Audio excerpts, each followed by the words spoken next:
Hello and welcome to episode 43 of A Dose of Sinsanity. I am GEER3 and I am joined by Welshy.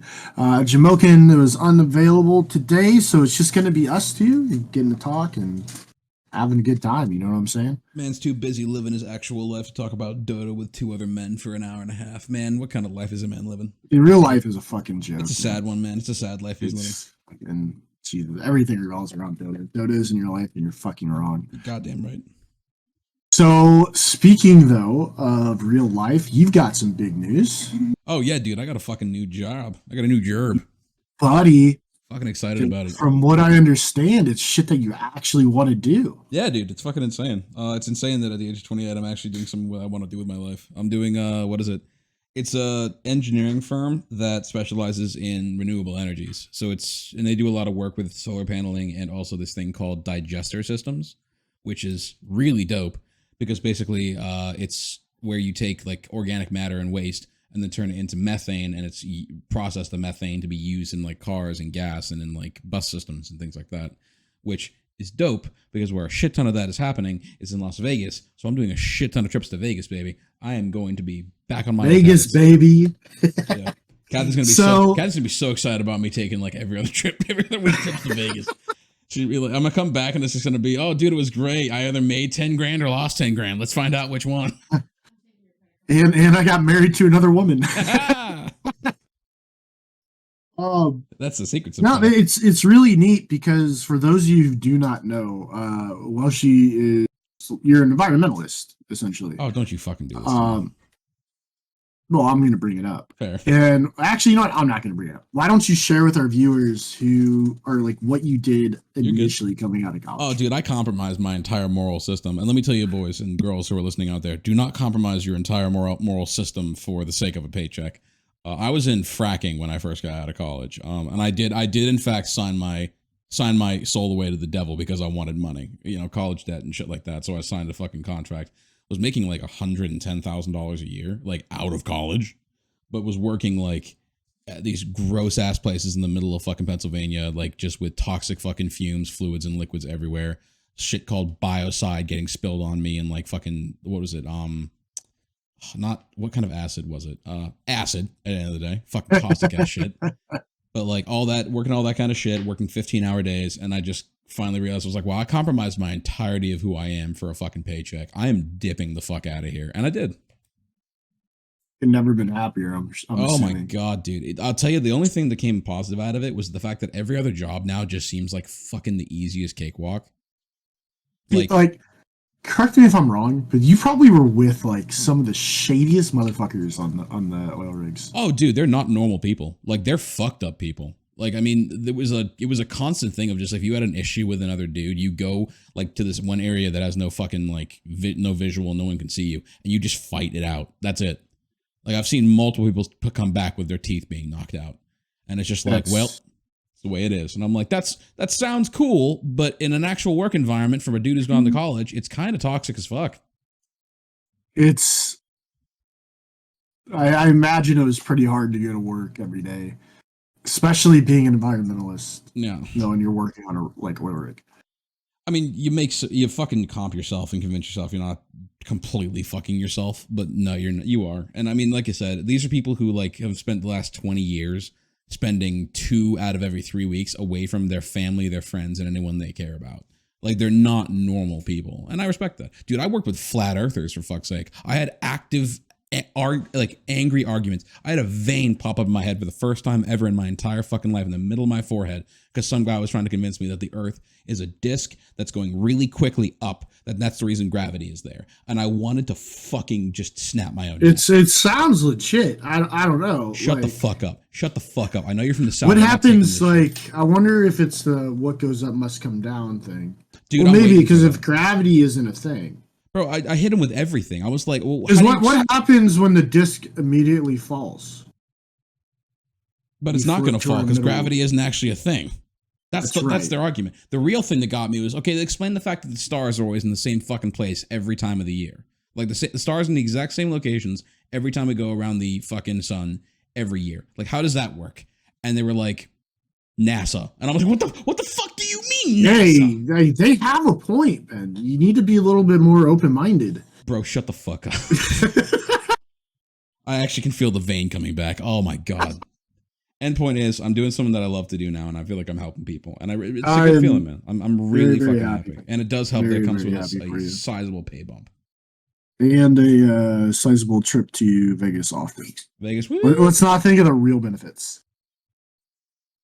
So, let's kind of move into it, though. Oh, fuck yeah. Now we get to talk about yeah, the unfun shit. Yeah, well, this is going to be a little unfun shit. And as per usual, I want to put a disclosure beforehand. We're going to be talking about some quote-unquote admin mistakes coming up. And we'll call them as we questionable talk about decisions at the very least. Yeah, we'll say questionable decisions. The reason why I use the term admin mistakes is this was coined by the admins as admin mistakes. They did openly admit to them being like oopsies. That's what was said, is this is an admin mistake is what it was. So this is not meant to bash admins in any way, shape, or form. My hopeful goal out of this is at the end, after we talk about these, is to kind of brainstorm between me and Welshy here and what ways can these be avoided in the future. As we stated before, we really care about this league and we don't want negative things to come to them, and they are doing their best and they are humans. Mistakes do happen and happens for all of us.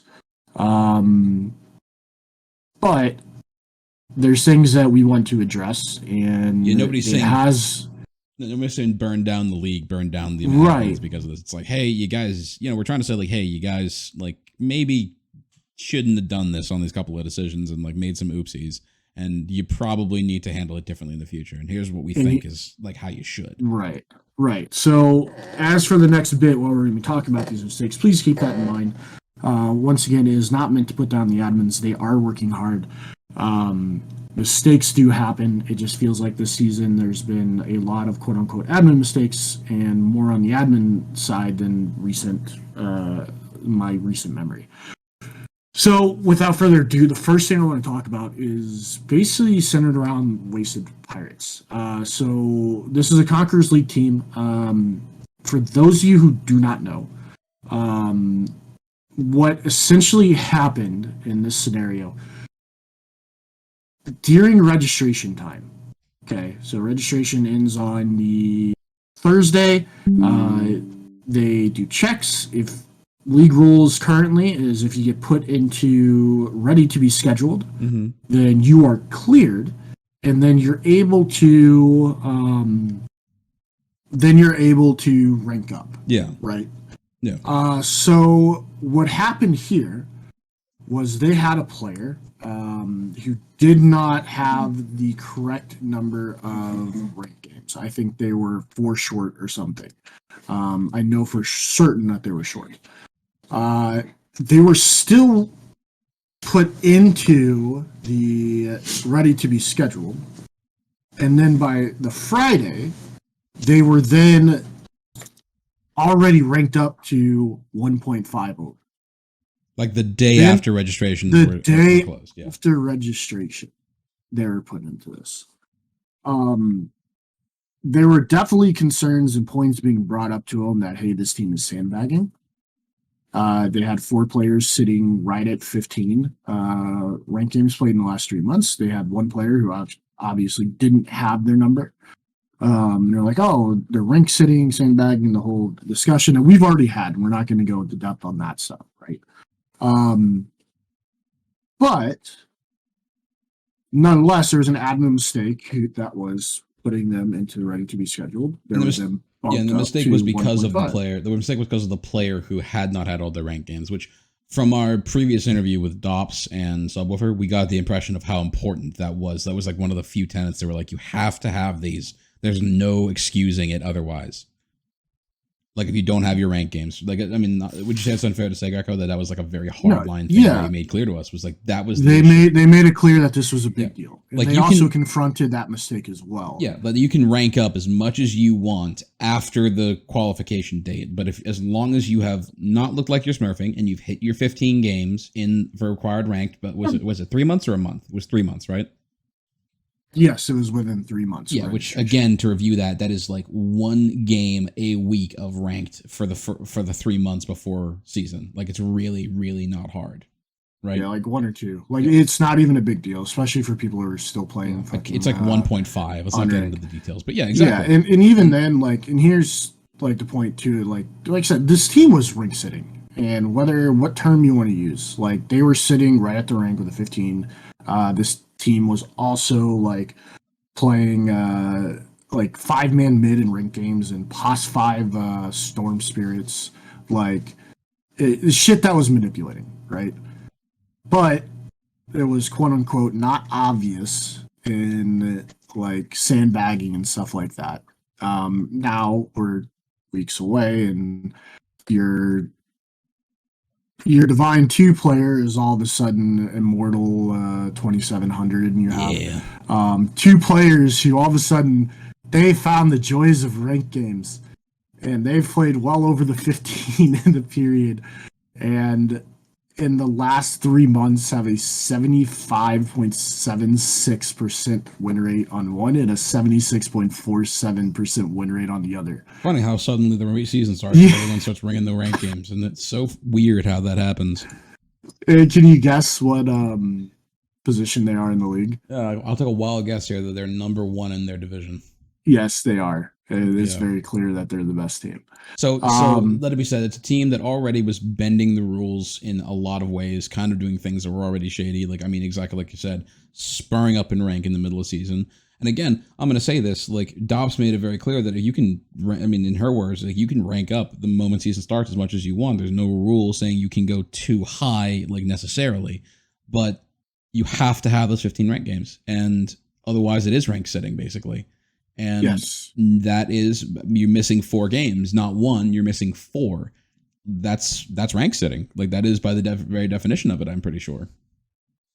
Right. And they've like, once again, like we talked about, like there's the thing release of saying like decisions surrounding around sandbagging, rank sitting, like, and they will move people up a division, I believe was said.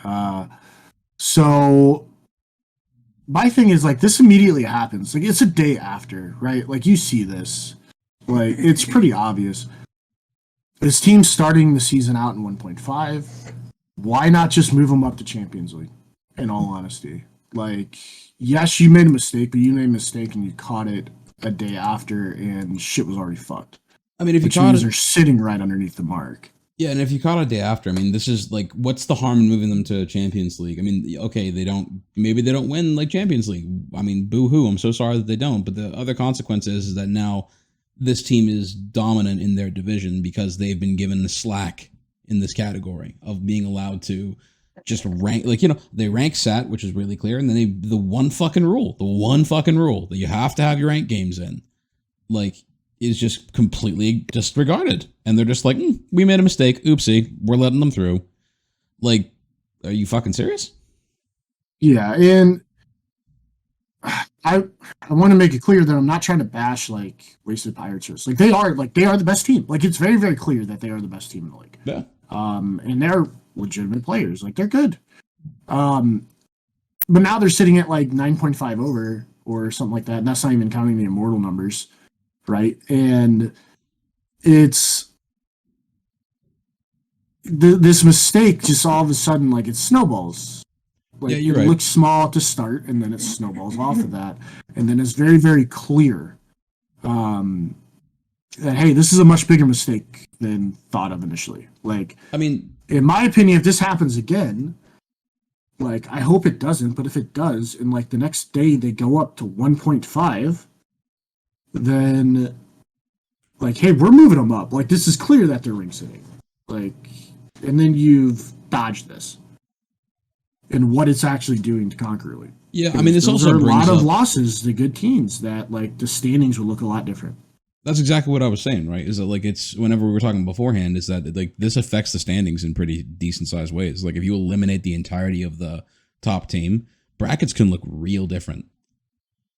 Especially because, you know, you start off like if you're a team that's starting out like in your first two games of the season, like, and you just get your dick kicked in by a team that's way higher, like suddenly you just feel like your entire momentum's lost. It affects bigger things than I think people give credit for. Oh, of course. Of course. Yeah, I mean, I don't know, man. I mean, it really does go to show the kind of end result of like you say oops and like we're just gonna let it go either way, and now this team's at the top of the rank. Like so now you've directly affected the standings like in a very significant way. Not even a very significant way. The most significant. Like a team that is possibly could be thought of as like not cheating, but breaking the rules at least, is now the number one spot. It's not even cheating because it was a mistake made on the admins. Like True. This is nothing against Wasted Pirates. This is a mistake. So now if Wasted Pirates wins the league, like they have to say sorry to somebody. I mean, because it's their fucking fault. I don't know. And here's one of the things I'm thinking. Like, if you just straight up put like a captain saying it's not whenever you're ready to be scheduled, it's you're not allowed to rank up until the schedule actually comes out. Like, then you can double check, triple check, and like when Thursday you're doing your checks and putting them into the ready to be scheduled portion, if you make a mistake, you have time to go back before teams are allowed to rank up. If you just put in like just a clause of you're not allowed to rank up until you're actually on a schedule and have your matchup, which occurs on that Sunday night is when that goes off or it goes out. I mean, it's that, or I mean, again, we don't know. I don't at least know like how exactly the admins go checking for all of this rank number shit, or if it's like if it's done by a bot or if it's done by manual checking of each. I think it's a little bit of both. I know that the admins use bots for a number of different things. Like they're 3 people, right? Like they need help. So I imagine part of it's bots, but in the same sense, it's hey, look, like. If you just make this and give yourself the time to double check, like once again, like they went up 1.5 the next day, right? And it was caught the next day. Which means they had maybe 1 or 2 players sitting. If they're not allowed to rank up until Sunday, then they have time to put them in the not ready or move them back to the not ready to be scheduled, and then they can do this. Now, I mean, it's that or involve more rank sending and all that shit, like whatever, like that doesn't have anything to do. But it solves the mistake that you just made of putting this team into the ready to be scheduled when they weren't supposed to. Yeah. Small shit, by the way. Like, this is a small thing. And some of the mistakes do get bigger, but, like, this is small.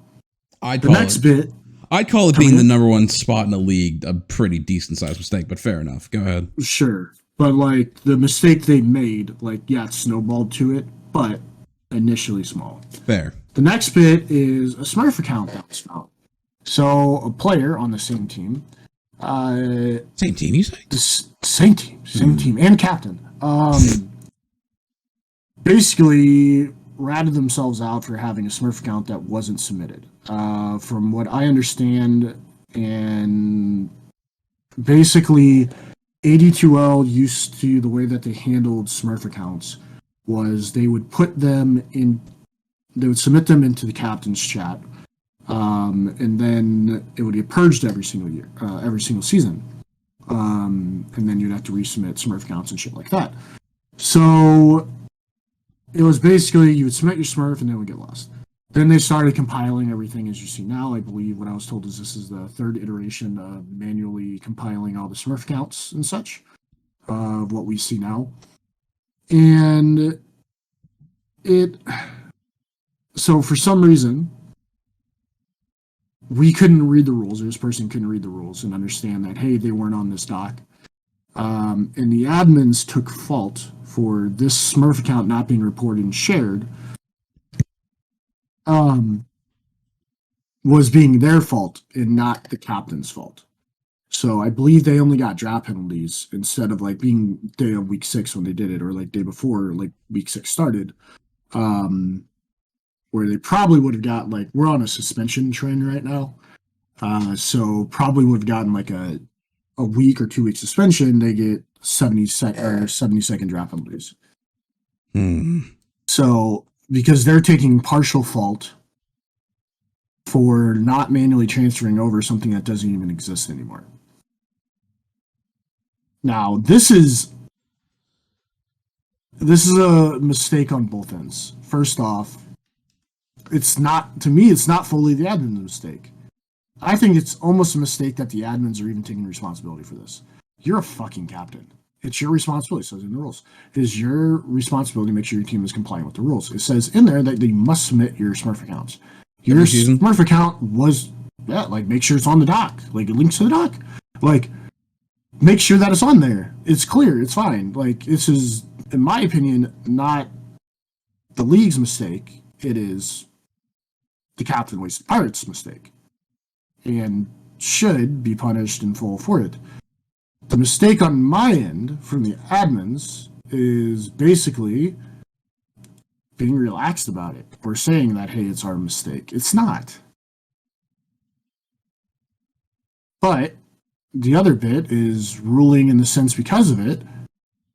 Like, you're saying, oh, well, 6 weeks with no Smurf account, number one team in the league, we're just going to be settled. And, like, it's snowballs. Like, you already made one, like, you kind of bent over backwards for him in the first place.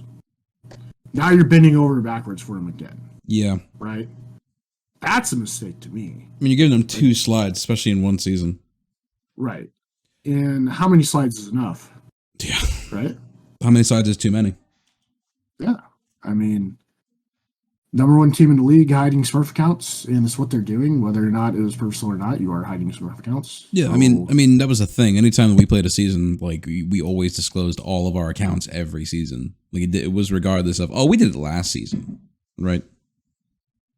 Oh, you read the rules and you follow. Dude, where's Jamoke when I need him, dude? Holy shit! I'm telling you. Actually, you would be shocked. Slight little detour away. There's a screenshot. I'll have to show it to you later, Welshy, but of Jamokin in our games this week saying there's no rules here in this lobby. Actually posting that. Okay, he's just off his meds. I don't know what's going on with him. That man is full on. That's not even Jamokin. Somebody's hijacked his account. It basically turned into like we extended time because somebody was late, but we were also extending time because we had to get a last minute stand-in due to like a legitimate medical emergency. So, like, it was like, well, we're both breaking rules anyways. Let's just fucking negate them, and then let's just roll and get these games over with. But for the stifler of rules that JMO is, I thought that was pretty funny. Man, snapping over here. Good. Back to it. So, the next bit, and this is where the admin mistakes, I think, start getting really big. T6.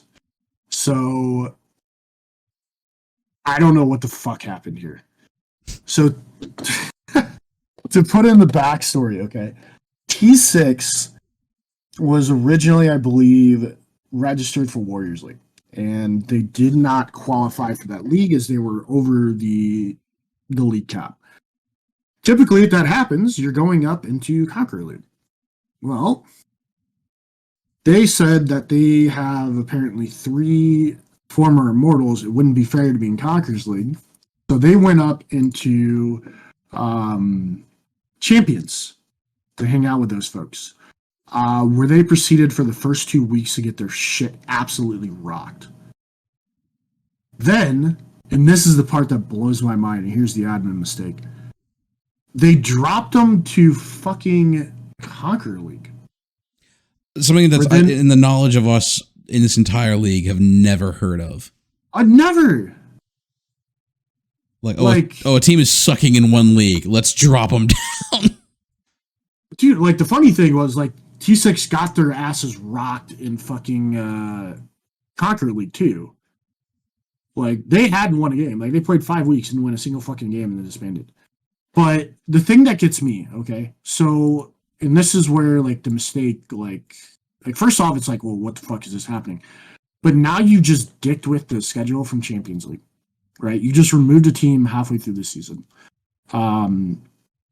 Which surface looks like it's okay because now your Champions League has you're basically treating that as a team disbanded, and they had 15 teams at that point. So all of a sudden, you have 14, things are even, no more bye weeks, whatever. Conqueror's League, oh, you just made that team even, fine. But then they disband anyways, right? But you're also adding another team in the middle of the season to Conqueror Conquer League, and now you're dicking with the Swiss format there. Because it's not like you're just removing and replacing with a bye week, like, and keeping SOS. You're inserting a whole new fucking team into it. And the team's trash, so you're giving, like, teams free wins. Or even if they weren't trash, like, you're dicking people out of rankings that otherwise wouldn't be there. Like, you just entered a whole nother variable when there shouldn't have been one. And I mean, it actually screws with the Swiss format. Oh, absolutely it does. I mean, let alone the fact that, like we said before, why the fuck are you just dropping leagues? Like, you're dropping teams and then you're fucking up your own format. Why? I don't know. Yeah, it doesn't make much sense to me. I can't fathom the decision on that.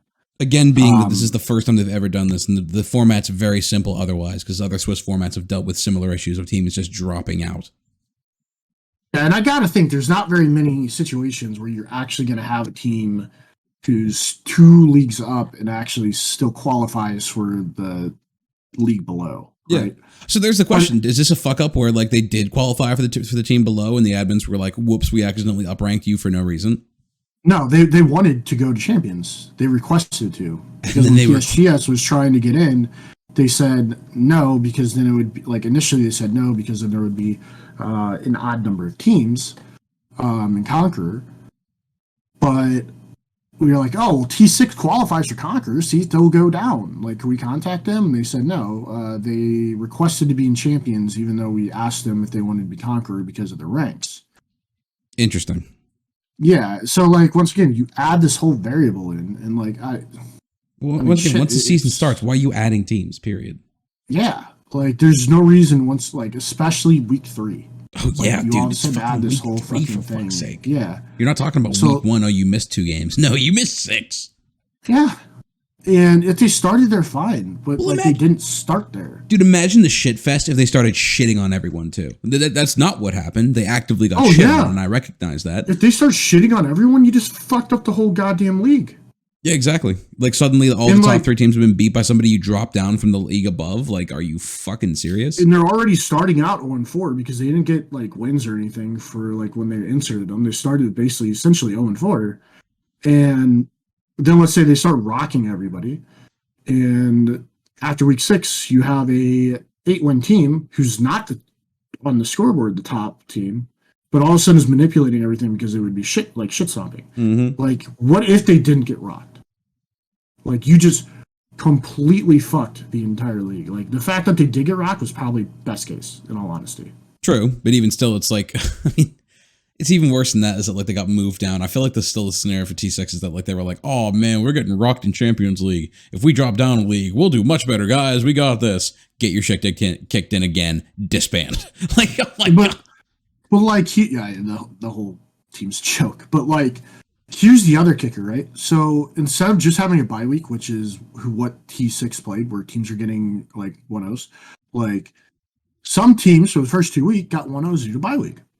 And then some teams played fucking T6 and got 2-0s. I believe it was Lou's Big Meat Shack, maybe, or something like that, or, you know, it doesn't even matter. But teams played the bye weeks and they only got the 1-0 out of it but then they get a 1-0, and then other teams play T6 and get 2-0s, and then you have, like, team member who, like, T6 disbanded, so they get a 2-0 because of a forfeit instead of a 1-0 for what the bye is, and, like, those right there are manipulating the whole fucking, like, the whole board. They have legitimately changed who was going to qualify for games and who wasn't. I mean, there's teams, like, if this is left as a bye, which essentially this was, like, full effect should be, like, subtracted 1 win.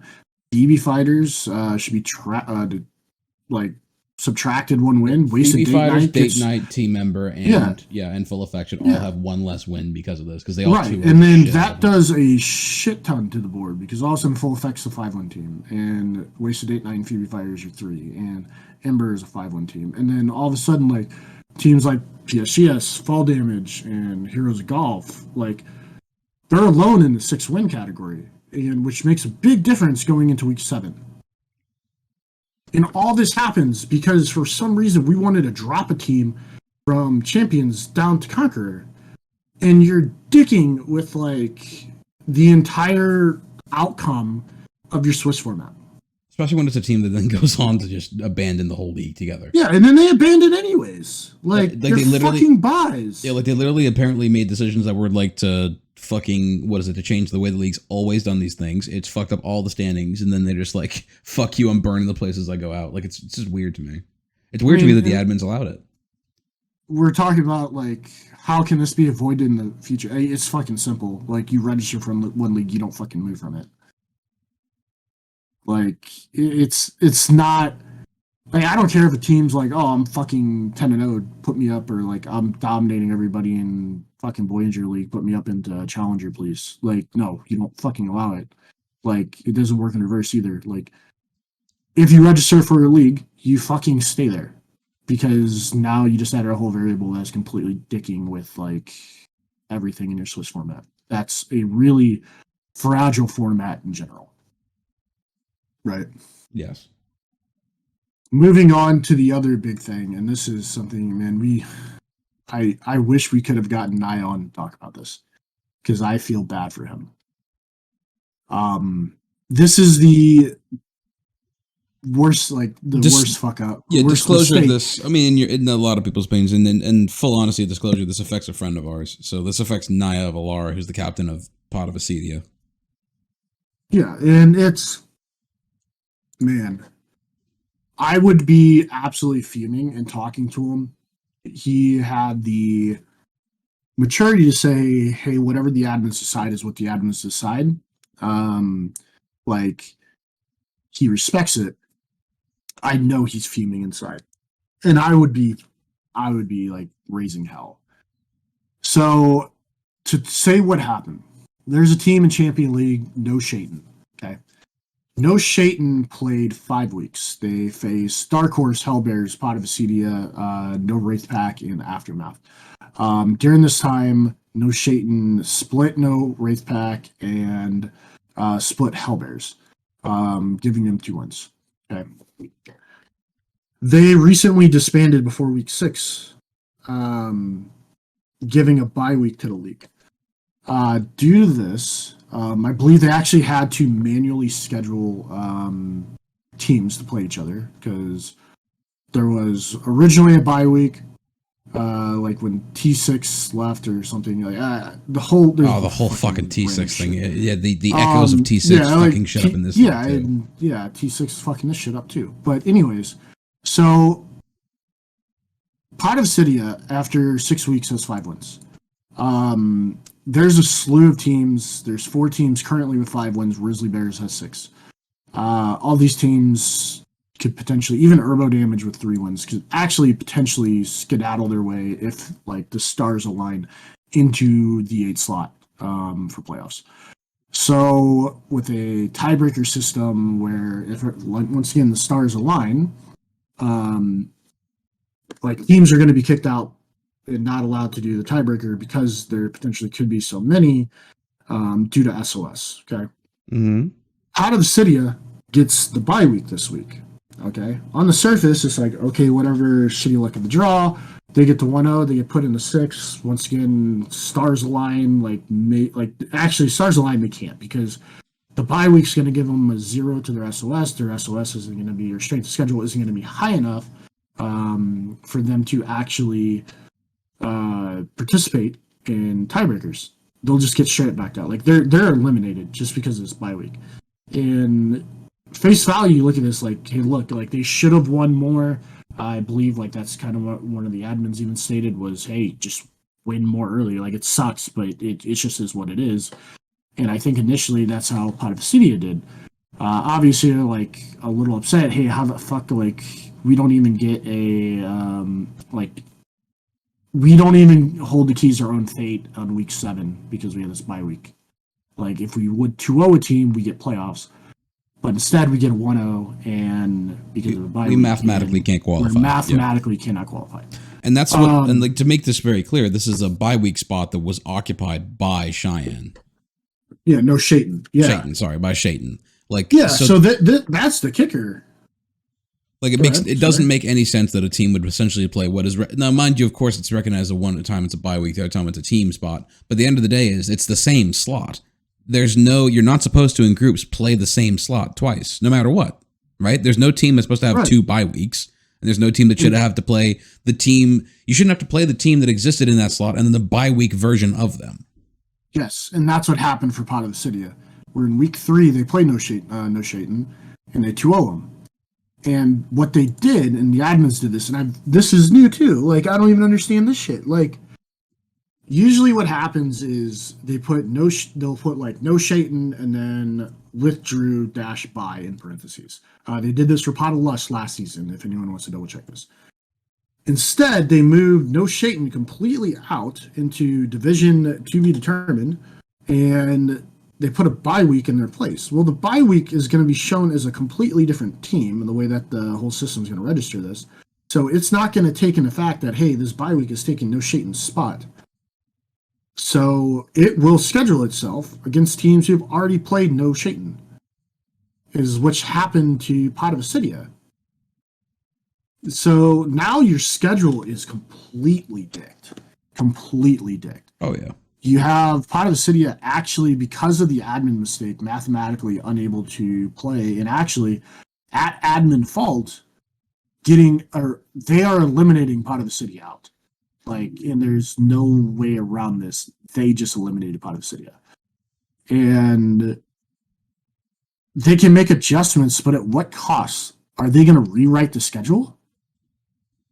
If I'm sitting here and I'm like, okay, which teams like in that area have not played no Shaitan or had a bye week yet? Well, then I'm looking at We Lost This. Well, We Lost This got the fucking pull, like the draw of a lifetime playing against Turbo Damage, who's been struggling all season with only 3 wins. Yeah. And if We Lost This 2-0's Turbo Damage, which is the best matchup on the board, right? They make playoffs. Or at least put themselves in for an opportunity to play in the tiebreakers. They don't get eliminated. And even if they get 6 wins, they have a chance.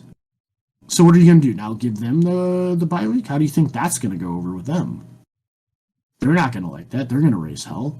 You know what I mean? Because it's not their fault. Well, I mean, the concept of giving any team that's on the verge of qualifying the bye week in week 7 amazes me. Mm-hmm.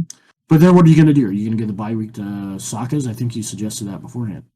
Essentially, because they're 11, like they're guaranteed number 1 seed. They could get 2-0 and they're guaranteed number 1 seed. Yep. I mean, even still, like number 1 seed, I understand what you're competing, but even that, I think the biggest thing is just qualifying for the damn brackets. Like, I don't know, man. Give it to Urbo. But like even then, you have to rewrite the whole schedule. I would still, yeah, I get it, man. Because like then you have to have like Enzo's not playing Sokka's Boomerang because if Enzo gets 2-0'd by the best team in the league, right? They're sitting at 8. They may not even make upper bracket. And then, like, sure, it'd be great news for Enzo, but, like, if I'm Hellbears, like, Hellbears is playing Wakanda Made in China, which they could 2-0 them, or Captain Hook's playing Parenthood, also playing a team with 1 less win than them. Like, there's a number of things that, like, the schedule's already out. Like, you're just going to fuck up a whole bunch of shit. Yep. My thoughts, and I was talking tonight about this, is you just get Pot of Obsidia 2-0. And a lot of, like, some teams might be pissed about this, but look, like, they're playing no shit. They've already played no Shaitan, they 2-0'd them. You're literally forcing them to play no Shaitan, and to me, they're playing no Shaitan, they forfeited 2-0, right? Yeah. I mean, exactly to that point. Like, if you're really going to make them play the same slot, we already know how that fucking song and dance goes. Like, they lose. Sorry, like, the Shaitan loses. So why doesn't Pot of Obsidia? Especially because they're not a team anymore and they'll have to forfeit. Yeah. So, like, you give Pot of Obsidia, like, their 7 wins. Like, that's the only way that I can see it. Because, first off, it's not Obsidia's fault that they have a bye. It's the admin's fault. It was the admin's fault, and it's also just a matter of, like, it gets into the whole matter of... I mean, I don't know. It goes both ways, right? Like, a team basically decides to leave the season. You give them 2-0s. Anybody who has to, quote-unquote, face them for the rest of the season, 2-0s. And people who, quote-unquote, like, there's going to end up situations with people in qualifiers possibly who, quote-unquote, don't deserve to be there because they got a free 2-0, or do you go the 1-0? I mean, ultimately, I think that this still boils down to the last 2 things we talked about, T6 and No Shaitan, are just a massive, massive scheduling fuck-ups on the admin side. and completely destroyed Champions League. Yeah, and very preventable, very preventable problems. Potentially could have destroyed Conqueror and did still poisoned Conqueror at least. Yeah, it poisoned Conqueror. Didn't destroy it, but it poisoned it. Because for some reason, for the first time ever, they decided to remove a team who withdrew mid-season and just make them all bye weeks without actually just saying that they're just withdrawing, and then moving a whole fucking team down a bracket in week 3. Mm-hmm. Like, because what they did there is they got rid of the initial bye week, and then they reintroduced another bye week. Yeah, what the fuck? Or bye week. Like, it's the moral of the story. Stop dicking with the schedule. Like, stop dicking with the divisions. Yeah, I mean, if a team wants I don't know why this happened this season, because I've never seen anything like it in this. Like, they've never made this mistake. And I hope they won't make it again. They probably saw this in different ways and stuff, but yeah, I hope they learned. I'm sure they have. Like, by no means is this out of malice that they're doing this shit. Like, they made a mistake. Once again, I want to reiterate that. But good lord, like, I mean, this one is one of like a lot of the ones we talked about before. Were like, okay, it was an oversight, we get that, but like this just seems like a lack of foresight. It's a lack of focus, is what it is. Yeah, it's like doing things without thinking is kind of where it comes down to. And like they're just on different pages, and I've seen this in like tickets that I've made, just asking questions and things like that. It's like one admin will say one thing, another admin will say others, or I'll get a DM later of an admin saying opposite. And for me as a player, it creates confusion. First off, I lose trust a little bit in the admin staff. Yep. Especially if I didn't know them. Like, I know them all like pretty well, and like I have a lot of respect for Ops, Gambit, and Subwoofer. But like, if I'm new to this league and then the admins are constantly telling me different things, I lose a lot of trust. And especially when they're conflicting. Like, one person will say, well, there's going to be a penalty here.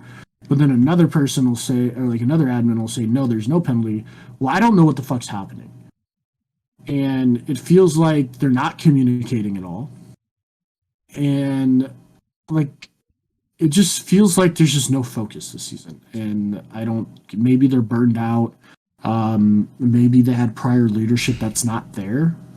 I don't know. I mean, what do you think?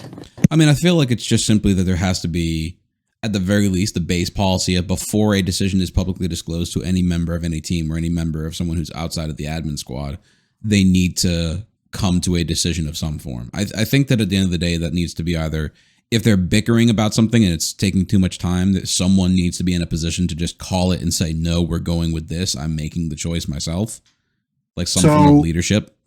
Yeah, you have to have a leader, because if you don't have a legitimate leader to make final decisions, like we talked about Mad Max in the past. Mad Max at one point was running this whole league by himself, which in no way, shape, or form would I ever suggest to ever happen. But somebody's got to be big dog, right? To run, that's what you're saying? I think that someone needs to be able to make a final decision in the way of like, look, you're going to have people who are going to be on just the opposite ends of issues, and no one's willing to budge from the other side. And if it's something that requires a time-based decision and another person doesn't want to stick their fucking neck in the shit, you need someone who's just going to be the bad guy and just say like, look, no, we're going with this. I've heard the cases. I've heard both sides, and I'm telling you that this is the decision we're going with. And this isn't up for debate. This is me making the head admin call or the final admin call. Like, no, we're doing this. And that's the decision we're going to disclose to anybody who asks about it. This is what we're doing. And do not, under any circumstances, disclose that you think this is unfair or that you think this is a wrong decision. You don't need admins fucking like biting at each other and then fucking bickering among each other about what was a right decision versus a wrong. Right. And I know those three work well together, but I feel like they're missing that dynamic. And we've talked about it before, and like I talked about it with JMO when we're running the Invitational. I've talked about it with Bry Guy and wife, and making sure they understand like there's got to be somebody with final decisions in like when we're running the charity event. And like you can put a pool of people together, but the more people you put, yes, you're going to get more opinions, and more opinions are good and different thoughts. But at the same time, if you don't have somebody making the rulings, then nothing's ever going to get done. Too many cooks in the kitchen kind of thing. Yeah. And you're going to start bumping elbows and things like that. And yeah, like you said, too many cooks in the kitchen. it just, nothing will get done. You have to have somebody who's like at least head dog. Like, you can work really, really well together. Like, for example, the dynamic that me, Jamokin, and Connor have in PSGS Invitational. Yeah. Jamokin's the top dog, right? It doesn't mean I can't go up to Jamokin or Connor can't go up to Jamokin and be like, yo, this is wrong. Like, this is the way that we need to handle it. And then you can be like, okay, both of them are saying that, hey, this is wrong. I need to swallow my pride and probably look at this and just go with them. But you need somebody mature enough in order to make that decision, right? Like, even if it's against what you think, if like you're outvoted kind of thing. But you can't go in, and especially when you're talking to somebody in ticket, you can't say one thing and then as another admin say, no, this is going to be it. Like, first off, you're degrading your other admin, which is never okay. You're basically publicly saying that they don't know what the hell they're talking about. Yep. So people who are involved in those tickets immediately lose trust. And they start getting ideas like, maybe this admin just, he's the admin, but probably is just, he's the guy who does the paperwork, right?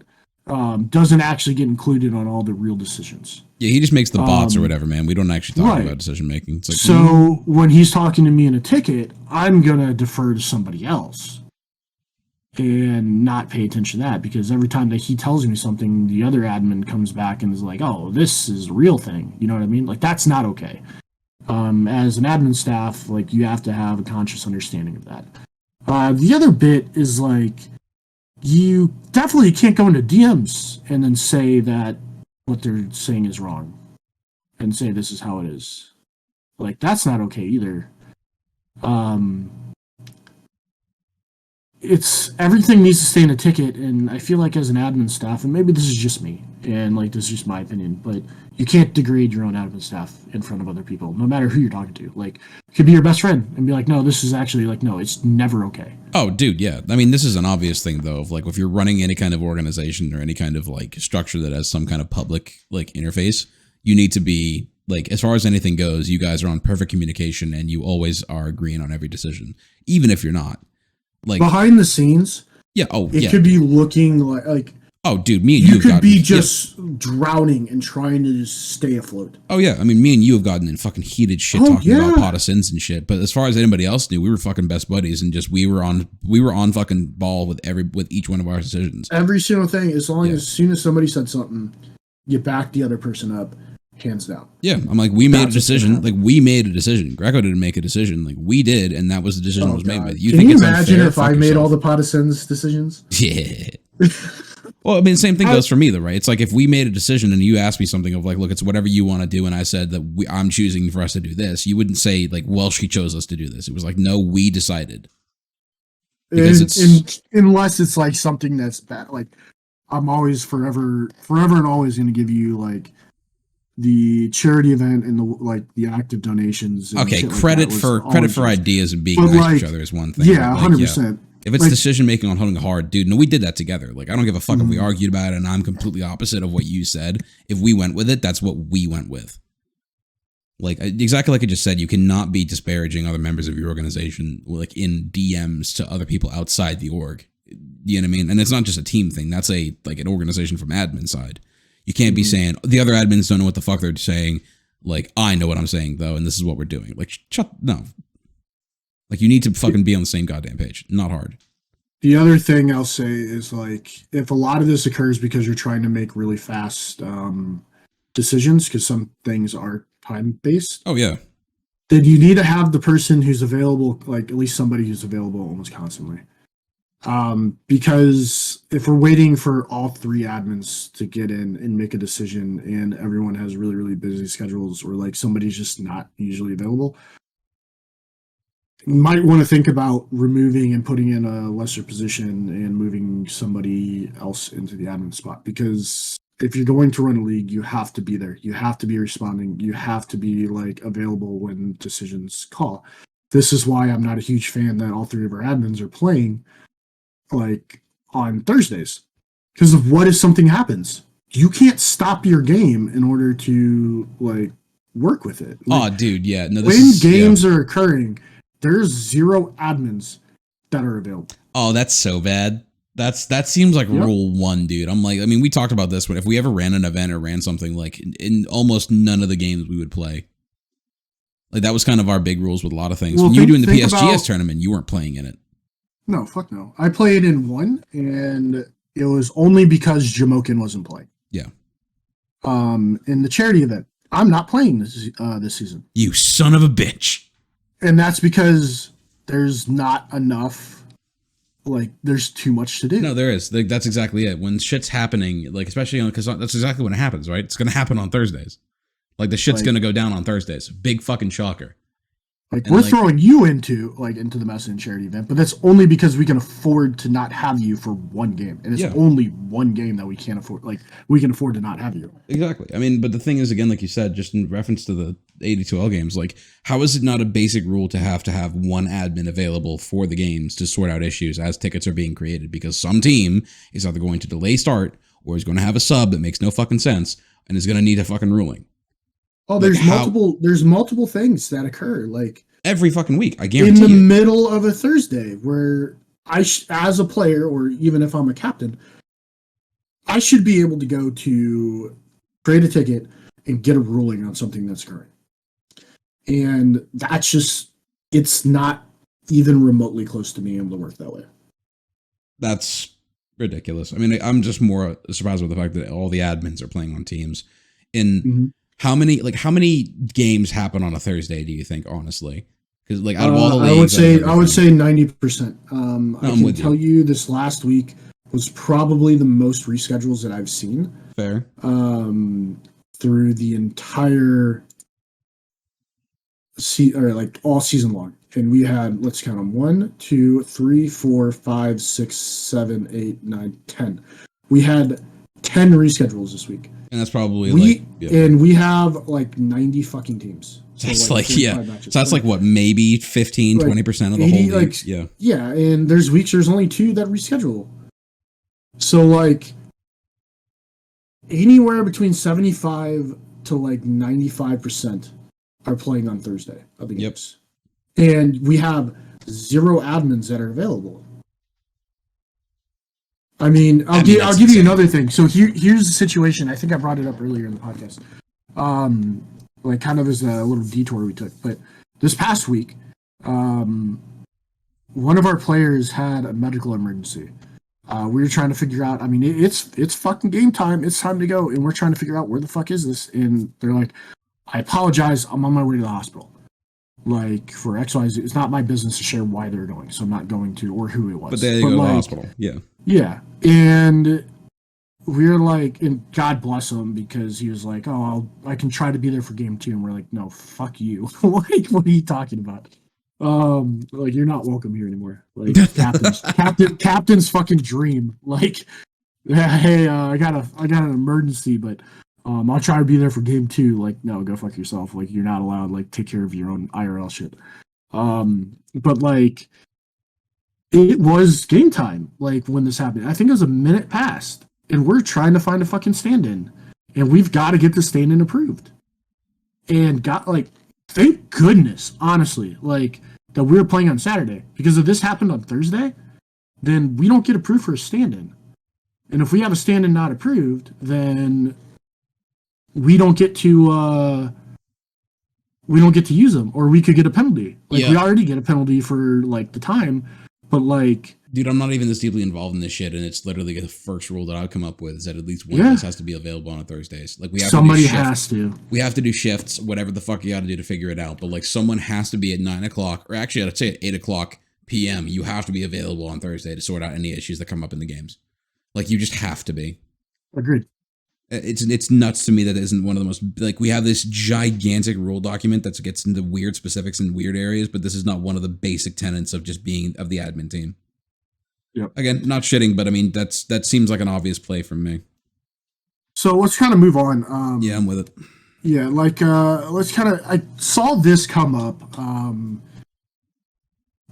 For life of me, I can't remember who brought it up, but it is a good getting entirely good away from the like admin. Yeah, we're getting entirely away from the admins. We're still kind of sticking 82L. But somebody posted, consider implementing the concept of an admin adjusted rank for players whose accounts exhibit partially egregious signs of rank sitting and playing unranked far above their league. I believe that RD2L and MDL or MD2L do this. I don't know. I'm banned from MD2L. That still is funny to me. But so basically what they're saying is, let's say that somebody just plays only unranked and they're significant, like they're undoubtedly better than what their rank actually is. We always in the past we've used the Master Z reference of like guy who's previously immortal but only plays unranked. I always consider the 15 rank games the Master Z rule. Guys just better than that, but they want to wait. So like somebody may be like, for example, Welshy, what are you? You're in Divine One. Yep. Somehow still. So zero play. Well, that's because you don't play. That's how you're not losing rank. But let's say in your prime, you're Divine One.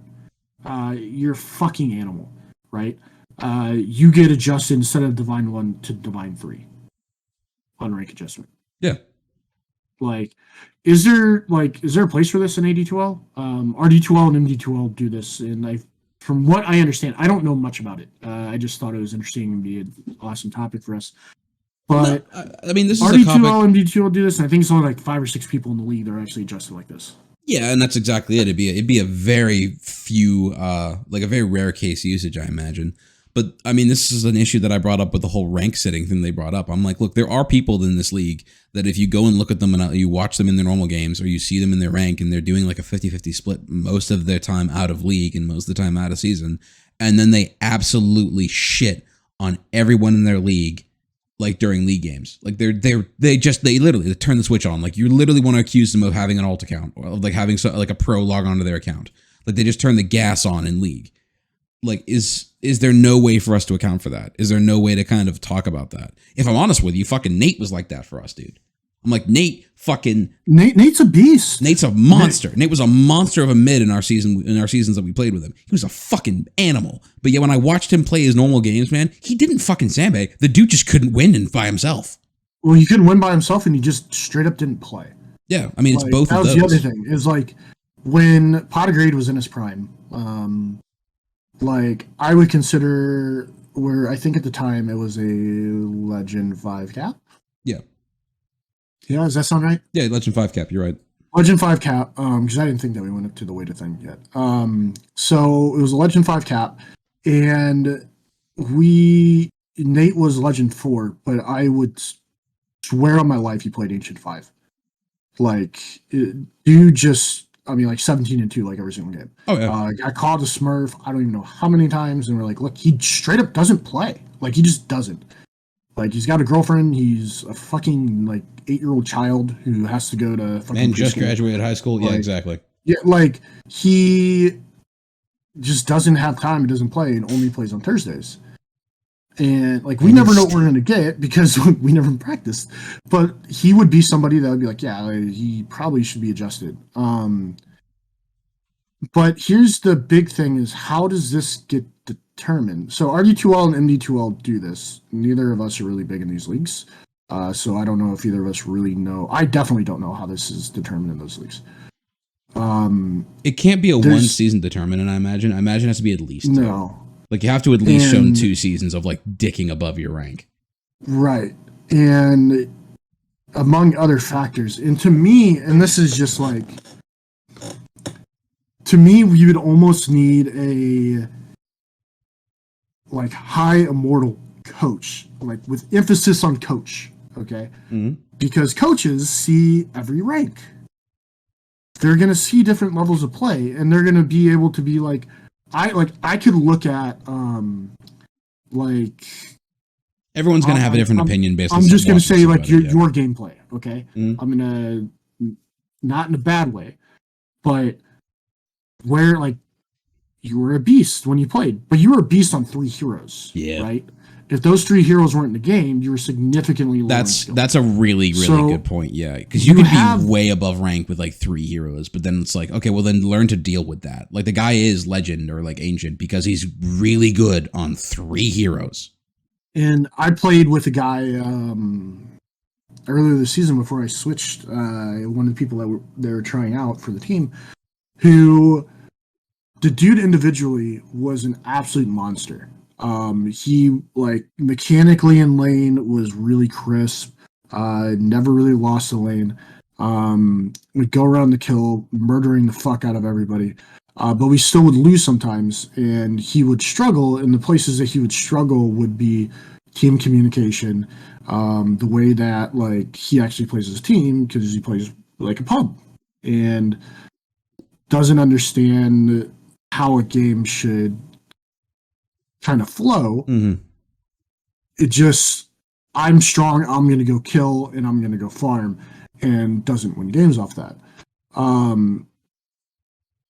To me, when you have four other people around him that actually understand and give direction, you take away his weaknesses, and then you make him a badass player.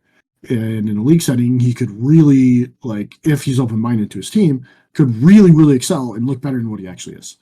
But doesn't win in pubs because he has no idea how to win a game, right? Like, everyone's going to have their strengths and weaknesses.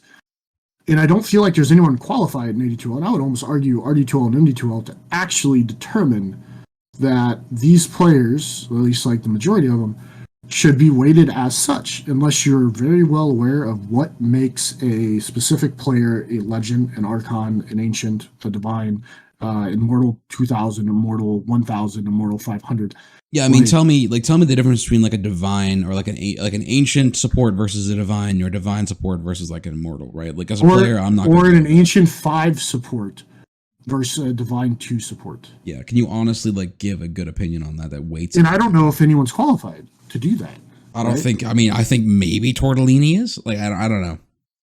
Tortellini knows guides. I don't know if he even knows players. Fair point. Maybe Purge does. Purge Gamer and Banana Slam. Yeah, but like they coach, right? They're they coach players that coach, and they see everything. Like those are the people that I would say, like, not doesn't have to be them, but like someone who sees all this and coaches and knows the actual difference because they work with people at these levels at all times. Yeah, but again, this is why it would be really rare though, because it would have to be like egregious examples of just like, look, this dude literally is a fucking legend mid, and he every single game goes 15-1. Like, and he does this against people that are even in like ancient leagues. And I argued this too. There's friend stacks, and I use Lost Gen. I think they're Rice Fan Club. I know we played them this last week. They're badasses. But like they're significantly below the cap. In every single league that I've ever played against them, you remember them as Lost Gen. I think with Kanye. Conway, Jaybird. Dude, Kanye was a badass. Yeah. Kanye is the dude. He's a beast. Dude's an absolute monster. But Lord knows what he's going by right now. But like these guys, they just win all the time. But they're not, MMR wise, they're not like phenomenal. They play together. They're really good friends. I think they all went to school together or go to school together. Like they just know how to play as a team. And they know their strats and they understand, and whoever the hell is like in charge of making their strats has a really good mind for Dota. Like a lot of respect to those guys. And it's like, how should I say? Are you going to start manipulating their ranks because they win? Well, then now you're breaking up a friend set. You're going to lose a whole team out of it. And for what? Because their strats are better and because they know how to play the game better? Because they also seriously not because they're individually good. Yeah. Like, they're not individually, I think, better than anybody else. As a team, they're better than most. Yeah, I mean, this is the case example of you could take a team that's like exactly like them of a certain rank, and you take a team of immortals who know nothing about each other, and they will likely come out on top, right? And there's those kinds of scenarios. Yeah, why does EG always lose, or used to always lose when they're in A? Because they fucking had no synergy. Because they're just individually really good players. Individually good, really good players, synergy and why fucking Tundra wins. Yeah. Right? Because their strats are better, because they understand how to play as a team better. And same thing with OG, right? The fucking team, the team that did the fucking back-to-back, like, because they didn't change shit. They knew each other and had been playing together for years. Right. And do you start weighing ranks based on that? I don't think so. I don't see anyone qualified to even make that decision. And to be honest, like, we just listed all the admin mistakes. there's a lot to work on this season. Like, it hasn't been a great season for the admins. I don't think. I wouldn't categorize. Like, it's unfortunate. I don't want to bash once again. But I don't think adding something like adjusting player weights is something that their minds need to be on. They're really great, hardworking people. They need to be working on what were the mistakes this season. How do we make this never happen again? Adjusting player weights and shit is like stuff that you do when like your league is set and running super smoothly and you have zero issues and you have time to work on these kind of things. Yeah. Then you can work out all the like. I mean, this is a fucking like. This is a project, man. Like that's a huge project. And I don't know what's right or wrong. I don't know, and I still don't know if there's a lot of pros and cons, right? Like, should player weights be adjusted? Should they not be? I don't know the answer. I really don't. But what I'm pretty fucking sure about is we don't have, like, the admins don't have the time to be working on this when they have so many other things that are going on and like the mistakes that they need to fix first. I agree. I think this is one of those things that has to come up in a very obvious situation that would require the change or this to be the solution before it's even worth discussing and actually adding it to the rule book. Right. But last bit, you had this awesome topic, and I really want to discuss. I really like this one. Why don't you bring us into this? Yeah, I mean, it kind of relates to the topic that we talked about above of just this idea of like weighted based on performances. But the concept of just, in my opinion, and I've always had this opinion, if you've won a league and you've kind of proven like, okay, we are the best team in this league, at least for this patch, or for whatever the reasoning being, I really feel that you should be required to move up a bracket. I really just feel like if a team is particularly good together, that's fantastic. But part of the point of the 82L Amateur Dota 2 League is to be better in Dota and to give you the motivation to be better. And I don't feel that having a team win a particular bracket over and over, or just twice, even twice in a row, I think has a point to it. There's not real cash tied to this, guys. It's not like it's fucking move, like we're fucking, we're stealing $20 from you. Ooh, like it's not a big deal. There's a couple teams I think would like.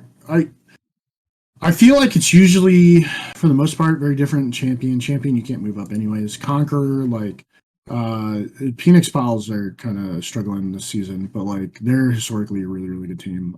I also think that Conqueror's stacked this season, but that's just me.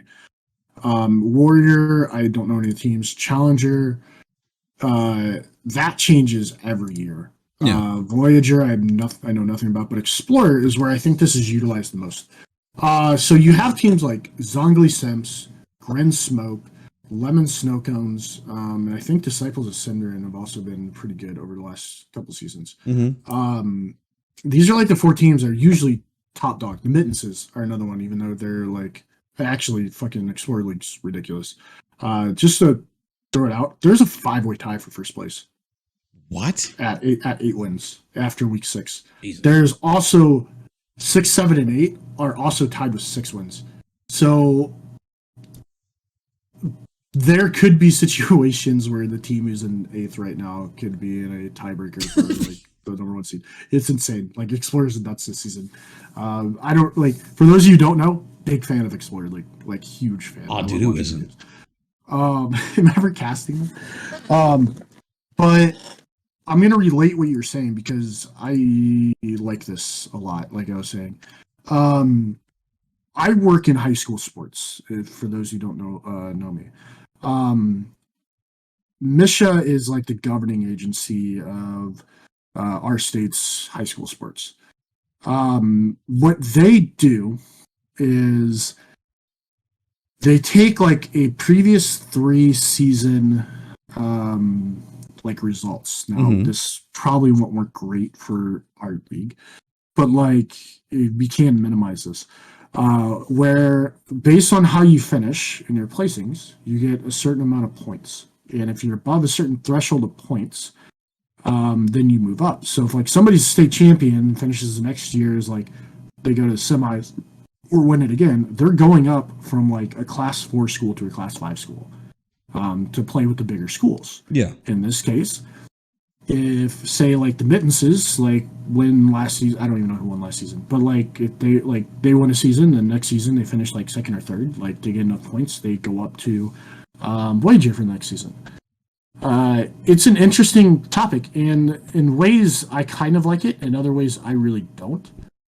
Because I also like in that sense of like school wise, they're going to be different players every year because people graduate and things along those lines, and you're forcing kids who didn't really do all that shit to all of a sudden having to play against bear schools.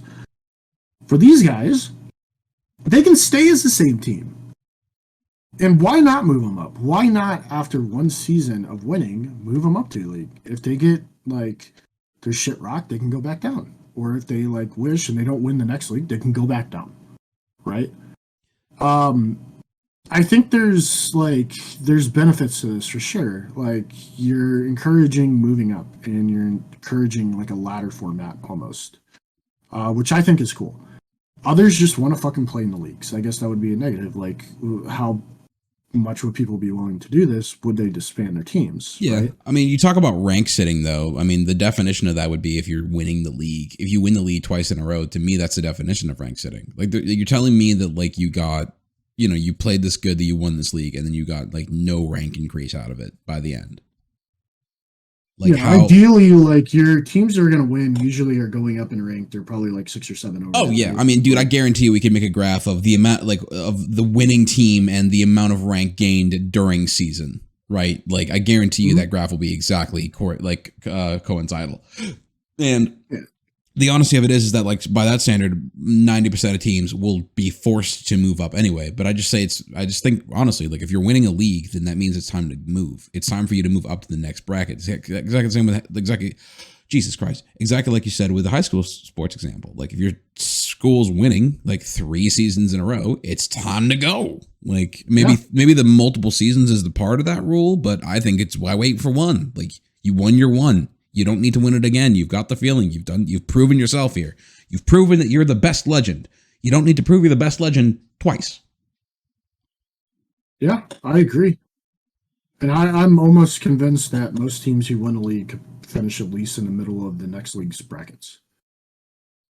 In most cases. Yeah. Now, where this kind of gets curious is, like, what if there's player swaps?